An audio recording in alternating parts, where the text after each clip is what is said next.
Hello everyone, this is PBK and I'm doing a video on the HTC DNA and also the HTC J Butterfly and some differences between the two. And at the end of the video, I'll also do a disassembly of the HTC J Butterfly to answer some questions people had regarding the SD card adapter.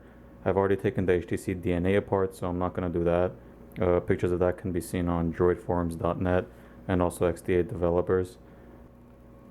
I'm going to talk first about the differences on the finish of the paint both of them have. The HTC J Butterfly has more of a glossy finish. As you can see, it's more shiny, and the DNA has a more of a soft feel. So it feels much better. I mean, honestly, my point of view when I feel both phones, I've looked at them. I originally thought the glossy feel would be much better, but I think the Verizon DNA is more of a well-built phone. It feels more sturdy. So the J Butterfly just feels too plasticky in your hand. And also, when it comes to size-wise, they're pretty much the same size, but the J Butterfly is a tiny bit longer in length. I don't know if you can see that too well in the video, but lengthwise it's just a little bit longer. And when you look at it from the front, the screen just sits a little bit lower than the DNA does on the J Butterfly.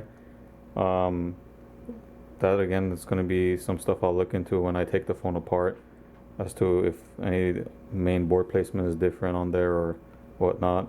Also, as you can see on the front, there's no logo on the J Butterfly, but the Verizon logo is on the DNA. The front part also, where the ear speaker grill is, the Verizon one is more detailed in red, but the J Butterfly is just plain black. I honestly think the DNA looks better on that point as well. Going back to the back side of the phones, when it comes to the HTC logo, it's more big and embossed on the DNA compared to the J Butterfly, where it's printed very small on top. And you can see on top on the J Butterfly, it has an infrared up here, whereas the DNA doesn't. I mean, I can't remember the last time I ever needed an infrared, but I guess they use that stuff in Japan a lot more. When it comes to wireless charging, I'm sure both are equipped with it. I haven't messed around with the J Butterfly too much yet, but I know it has the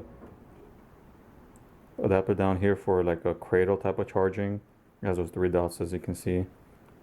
But the DNA doesn't have that, but it still is wireless charging capable. For the status LED on the back, the DNA is just a little bit bigger as far as the J Butterfly goes. It's more of a smaller area for the light to come through, which I've seen on the prototype units is similar to the prototype unit. It's much smaller. And as far as the width goes on these phones, the J Butterfly looks to be much thicker on top, since it has that SD card adapter where the DNA does not, as you guys can see. But it's just on the top because the DNA is more rounded off, as people have pointed out on the forums. But when you line both on the back, the DNA sits a little bit higher than the J Butterfly does. As far as visuals go, that's pretty much it. The only other thing I can notice is on the DNA, the soft keys are a little more white compared to the J Butterfly. They're more dimmed out on the bottom. With that, I'm just going to go ahead and take the J Butterfly apart and take a look at the inside, and I'll continue from there. Okay, so in order to take the HTC J Butterfly apart, you're going to do the same as you do on the DNA. Open the charger port cover, and you can start from prying it up from there. You can use your nail or like a plastic tool. Just don't use anything metal to scratch up the housing or ruin the paint. And you just try prying it up and off away from the LCD body. And once it starts popping up, you can use like a credit card or anything else to run it along the sides and lift up the rest of the body.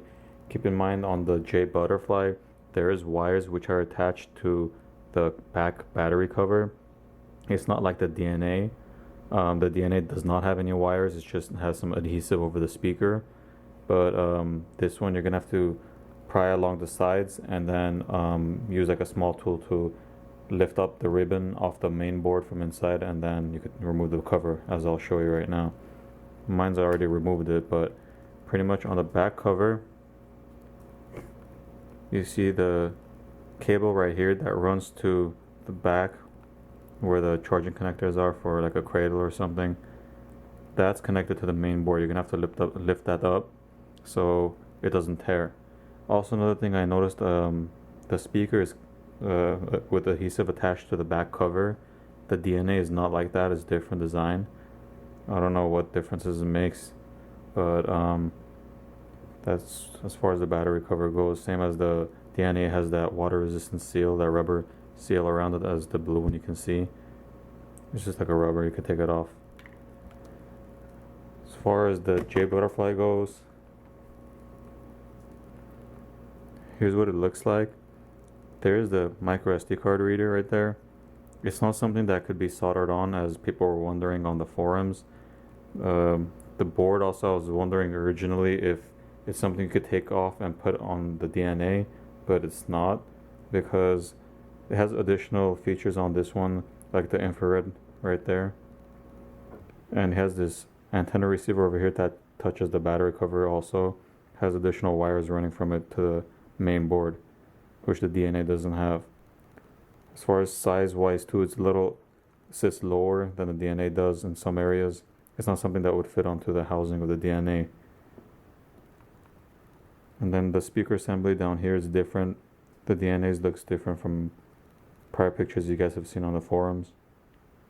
It also has this void of warranty sticker over here the DNA doesn't have. But it also has the wireless charging, as you can see over here, which connects to the battery. So I don't know why it has the separate charging cradle area over here that the DNA doesn't have. So pretty much that's about it. If you guys have any questions, just let me know. Try to answer it as best as I can. I'm not going to really take apart the rest of the phone. I just don't have too much time to work on it right now. And that's about it. Thanks, guys.